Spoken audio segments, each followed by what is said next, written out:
दोस्तों, archaeological discoveries की मदद से हमें एंशिएंट ह्यूमन हिस्ट्री से रिलेटेड कई सारी नई नई चीजों की जानकारी मिलती रहती है। इनमें से कई डिस्कवरीज ऐसी होती हैं जो हमारी कल्पना से बिल्कुल परे होती हैं। वहीं कई डिस्कवरीज ऐसी भी होती हैं जो पूरी ह्यूमन हिस्ट्री को ही बदल कर रख देती हैं। दुनिया भर के हजारों आर्कियोलॉजिस्ट आए दिन न्यू आर्कियोलॉजिकल डिस्कवरीज करते रहते हैं, जिसमें से कई डिस्कवरीज इतने अमेजिंग होते हैं कि उसे ढूंढने वाले आर्कियोलॉजिस्ट भी हैरान रह जाते हैं। आज के इस वीडियो में हम आपको ऐसे ही top 10 most amazing archaeological discoveries के बारे में बताने वाले हैं, जिसने पूरी दुनिया को हैरान कर दिया। Number 10, bronze age artefacts. इसी साल अप्रैल महीने में स्वीडन के थॉमस कार्लसन एक क्लब के निर्माण के लिए जंगल में जमीन का सर्वे कर रहे थे। इसी दौरान उन्हें जमीन के अंदर दबी हुई कुछ चीजें मिली। उन्होंने जब वहां खुदाई शुरू की तो उस जगह पर उन्हें ब्रॉन्ज एज के लगभग 50 से ज्यादा आर्टिफैक्ट्स मिले। इन सारी चीजों को निकालकर थॉमस ने आर्कियोलॉजिस्ट से मुलाकात की, जिसके बाद उन्हें इस आर्टिफैक्ट्स की वैल्यू का पता चला। उन्होंने जिन चीजों की खोज की थी उसमें ब्रॉन्ज से बने नेकलेसेस, ब्रेसलेट्स और क्लोथिंग पिन समेत और भी कई तरह की ज्वेलरी शामिल है। इस खजाने में हॉर्स राइडिंग में इस्तेमाल किया जाने वाला खास प्रकार का रॉड भी मिला है। इस तरह का ये रॉड स्वीडन में पहली बार मिला है। ये सारी चीजें 750 से 500 बीसी के दौरान की हैं। Number 9, Parvati temple.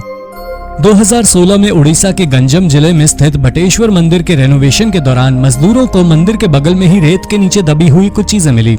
गहराई से खुदाई करने के बाद वहां जो चीज मिली उसे देखकर हर कोई हैरान रह गया। बटेश्वर मंदिर के साथ ही एक और मंदिर मौजूद था, लेकिन वो मंदिर सदियों से रेत में दफन था।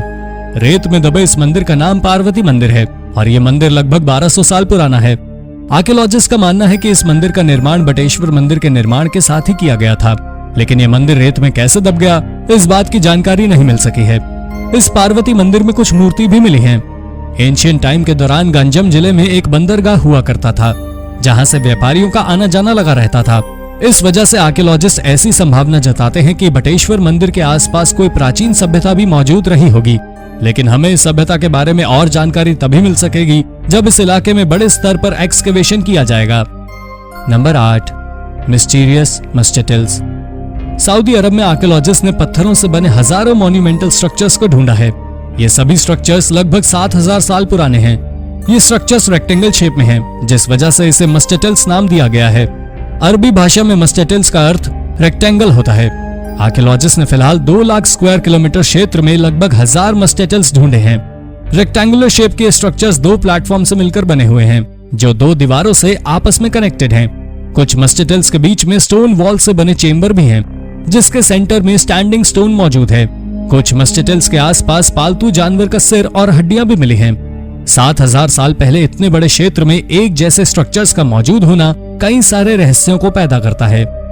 Number 7, Spanish Stonehenge. क्या आप जानते हैं कि स्पेन में भी एक स्टोनहेंज मौजूद है, और वो भी इंग्लैंड के स्टोनहेंज से लगभग 2000 साल पुराना। इस स्पेनिश स्टोनहेंज को डॉल्मेन ऑफ ग्वाडलपेराल के नाम से जाना जाता है। इसकी डिस्कवरी किसी आर्कियोलॉजिस्ट ने नहीं की थी, बल्कि झील का पानी सूखने के बाद ये ऐतिहासिक मॉन्यूमेंट खुद ही दुनिया की नजरों में आ गया। 2019 के भयंकर गर्मी के दौरान इस झील का जलस्तर कम हो गया, जिसके बाद हजारों सालों से पानी की गहराई में छुपा ये मॉन्यूमेंट दुनिया की नजरों में आ गया। इस जगह पर एक बड़े से सर्कल में 150 स्टैंडिंग स्टोन्स मौजूद हैं, जिसमें से कुछ स्टोन्स की लंबाई 6 फीट से भी ज्यादा है। डॉल्मेन ऑफ ग्वाडलपेराल के शेप को देखते हुए ऐसी संभावना जताई जाती है कि इसका निर्माण प्राचीन इंसानों ने धार्मिक वजह से किया होगा। Number 6, oldest known monument in Peru. अगस्त 2020 में जर्मनी और पेरू के आर्कियोलॉजिस्ट की एक टीम ने पेरू के नॉर्थ सेंट्रल कोस्ट में इस देश के ओल्डेस्ट मॉन्यूमेंट को ढूंढने में कामयाबी हासिल की है। आर्कियोलॉजिस्ट ने एक सेरेमोनियल प्लाजा की डिस्कवरी की है, जो कि कम से कम 5500 साल पुरानी है। इस प्लाजा का निर्माण पत्थर और कच्ची ईंटों से किया गया था। प्राचीन समय में इस प्लाजा का उपयोग सोशल और रिचुअल कार्यों में किया जाता था। इस सेरेमोनियल प्लाजा के आसपास इंसानी बस्ती से रिलेटेड और भी कई सारी चीजें मिली हैं। Number 5, Peterborough petroglyphs ancient rock carving. Peterborough petroglyphs ancient rock carving का लार्जेस्ट कलेक्शन है। कनाडा के ओंटारियो में स्थित इस रॉक कार्विंग में 900 से ज्यादा इमेज बने हुए हैं। ये सभी इमेज क्रिस्टलिन लाइमस्टोन के सिंगल स्लैब पर बनाए गए हैं। इस सिंगल स्लैब की लंबाई 55 मीटर और चौड़ाई 30 मीटर है। 900 से ज्यादा इमेज में इंसान, जानवर, सोलर सिंबल्स, ज्योमेट्रिक शेप्स और बोट्स के इमेज बने हुए हैं। आर्कियोलॉजिस्ट का मानना है कि इस रॉक कार्विंग का निर्माण 900 से 1400 एडी के बीच किया गया है। हालांकि कार्बन मटेरियल की कमी होने के कारण किसी भी रॉक आर्ट के एक्यूरेट एज का पता लगाना काफी मुश्किल है। यह भी संभव है कि ये रॉक कार्विंग हजारों साल पुराने हों। इस एंशिएंट रॉक कार्विंग की एक खास बात यह है कि इसमें बने बोट कार्विंग्स नेटिव अमेरिकन के किसी भी ट्रेडिशनल बोट से मिलते जुलते नहीं हैं। इनमें कुछ बोट कार्विंग्स नॉर्दर्न रशिया और स्कैंडिनेविया के ट्रेडिशनल बोट से मिलते जुलते हैं। तो क्या हजारों साल पहले यूरोप के लोग कनाडा पहुंच चुके थे? Number 4, largest collection of iron age coins. Metal detectorist Reg Mead और रिचर्ड माइल्स को जरा भी अंदाजा नहीं था कि उन्होंने 2012 में जिन सिक्कों की खोज की थी उसकी वजह से उन्हें Guinness book of world record में जगह मिल जाएगी। 2012 में इन दोनों ने जर्सी में जमीन के अंदर छिपे लगभग 70,000 आयरन एज कॉइन्स की खोज की थी। कॉइन्स का इतना बड़ा खजाना मात्र 3 फीट की गहराई में ही मौजूद था। इन सिक्कों को रोमन लुटेरों के डर से जमीन के अंदर दफन कर दिया गया था, जिसके बाद से लगभग 2070 सालों से ये सिक्के जमीन के अंदर ही मौजूद थे। जब इन सिक्कों को खुदाई करके निकाला गया था तब सारे सिक्के एक दूसरे से चिपके हुए थे। इन सभी को अलग करने में 3 साल लग गए। अलग होने के बाद इन सिक्कों की कुल संख्या 69,347 थी, जो कि आयरन एज कॉइन्स का अब तक का लार्जेस्ट कलेक्शन है। इन सभी सिक्कों की कुल कीमत लगभग $7 मिलियन है। सिक्कों के साथ ही यहाँ पर सोने के नेकलेस समेत कई और ज्वेलरी भी मिले थे। Number 3, oldest surviving royal library. Iraq के मौसूल शहर में स्थित रॉयल लाइब्रेरी ऑफ अशुरबानिपल इस दुनिया का ओल्डेस्ट रॉयल लाइब्रेरी है। इस लाइब्रेरी का नाम एसिरियन एम्पायर के लास्ट किंग अशुरबानिपल के नाम पर रखा गया। ये लाइब्रेरी लगभग 2600 साल पुरानी है। इस लाइब्रेरी की खोज ब्रिटिश म्यूजियम के आर्कियोलॉजिस्ट ने 1850 में की थी। इस लाइब्रेरी को पूरी तरह से एक्सप्लोर करने में 80 साल लग गए।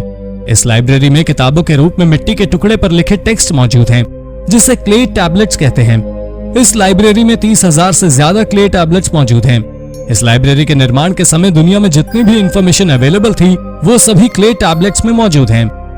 Number 2, Mogao caves. Mogao caves दुनिया के मशहूर बुद्धिस्ट स्कल्पचरल साइट्स में से एक है। ये केव्स ऐतिहासिक सिल्क रोड रूट के आसपास स्थित है। मोगाओ केव्स की खोज 19वीं और 20वीं शताब्दी के बीच की गई।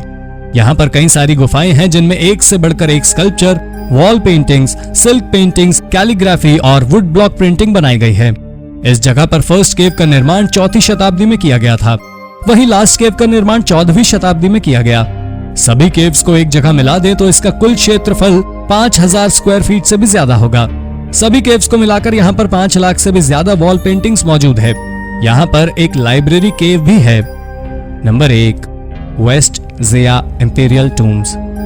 1038 से 1227 के बीच चीन के कुछ हिस्सों पर शासन करने वाले ज़िया डायनेस्टी की गिनती चीन के सबसे ज्यादा ताकतवर डायनेस्टी में होती थी, लेकिन फिर चंगेज खान और उसके मंगोल सैनिकों ने इस डायनेस्टी का नामो निशान तक मिटा दिया।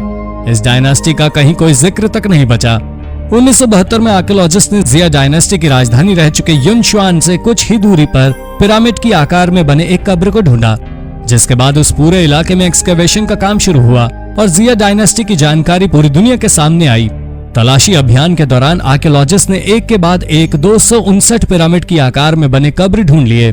इनमें से 250 पिरामिड का आकार छोटा था, जबकि 9 पिरामिड ऐसे थे जो काफी बड़े थे। रिसर्च के बाद पता चला कि 9 बड़े पिरामिड कब्र ज़िया डायनेस्टी के शासकों की है। इस डिस्कवरी के बाद दुनिया को एक नई डायनेस्टी के बारे में पता चला। तो दोस्तों, आपको इनमें से कौन सी आर्कियोलॉजिकल डिस्कवरी सबसे ज्यादा अमेजिंग लगी? कमेंट में जरूर बताएं। वीडियो अच्छी लगी हो तो इसे लाइक और शेयर करें और चैनल को सब्सक्राइब करना ना भूलें। धन्यवाद।